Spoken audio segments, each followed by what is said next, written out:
Hey y'all, YWigs sent me this bulk hair in deep wave 20 inches. So we're going to do some Fulani Boho braids that are not going to have any braiding hair, kind of like I did before, but this curl pattern is just a little bit different and the style is different as well. So I'm going to start out by parting my hair into two sections because the front of my hair, I'm going to do some, different designs, and the back, I'm just going to do knotless braids. So here I am parting off this side, and these braids I'm going to part downward. So I'm using some edge control just so I can define my parts. This really gets like the extra flyaway hairs out the way and just makes your parts really, really crisp, as you guys can see. So I'm going to start with this back braid, and this is where we get into it with the bulk hair. So I'm just going to take a small piece and comb it out so that any extra flyaways can come out, and then I'm going to put some edge control here on the ends so that the hair can stay together, and this is also really helpful when feeding in the hair. So I'm just going to separate about 5 to 6 pieces, and I'm braiding this braid down without adding any hair at first, and then as soon as we are free plaiting, then I'm going to go ahead and start adding in the curly pieces. You guys know you just move those out the way, braid down, add a new curly piece, and you just move it out the way again. So I got a lot of questions last time about this style and does your hair have to be so long? No, it definitely does not. Also, how did I make it stay? You tie the ends. As you guys can see, I am tying it multiple times, and I tie each of the ends about 4 times. Like, you just want to keep tying it and make that piece as small as you can because you want it to stay. Like, you want it to be able to stay and last. So this is the first braid here, and it looks good. It's looking good. So I'm finished with this side. This is how it looks. And each braid has about 5 to 6 pieces. So next I'm going to do a crisscross braid, and this again, I will use edge control to make the part crisp. And then I'm going to make 2 parts so that I can crisscross these 2 braids. And I'm not going to add any curly pieces until I am at the free hanging part.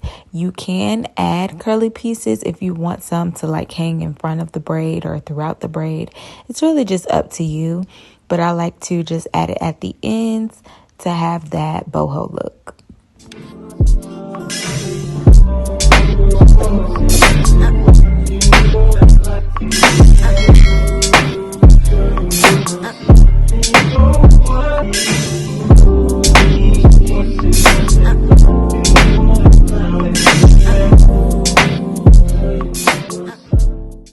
So the next row, we're going to go ahead and do some knotless braids, and this is where I add a piece at the top. Just that first braid in the front, I'll add a piece at the top. And then for the rest, I just kind of add the pieces throughout. So with the knotless braids, I add about 7 or 8 pieces to each braid. And it really makes for a full look. So I just did some straight back braids in the middle. And now I'm going to get started on the back with the knotless braids. So just going back to the question where people ask, does your hair have to be that long to do this style? It does not. If your hair is shorter, then you'll just add these pieces earlier on. And if you want it to be longer and add pieces, then you'll just simply be adding pieces to the deep wave hair, if that makes sense. You'll be using the deep wave hair as braiding hair. For me, because my hair is so long, I use the deep wave hair only for the curly pieces, and I just braid it down to where my real hair stops. So this is how the fullness of these braids look. I absolutely love it. I used about 1.5 packs, 2 packs, and I just used my Tia For You by Tia Curl Refresher Spray, and I also used some mousse And as you guys can see, this side has no mousse, the other side has mousse. It looks so good when you add the mousse because it just defines the curls and gives it a pop.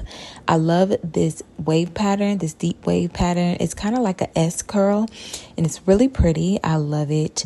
As you guys can see, this style is so versatile. These Fulani braids, you can wear it in the middle, you can wear them on the sides, and I just copied the other side on this side and it just looks so good, y'all. I did cut the ends because I did not want any like straggly pieces. I love the blunt look with this style, and you can put it up into a ponytail at the top. It's just so many different styles you can do. I think my favorite is this claw clip look. It's just super cute, y'all, and it's so lightweight. No tension at all, honestly, and I think this is the perfect style. You do not need braiding hair. All you need is this bulk hair, this deep wave bulk hair, and then they have other textures on the site that you can use, but this is all you need to get this look. I'm absolutely in love, and I hope you guys like it. I'll see you in the next one.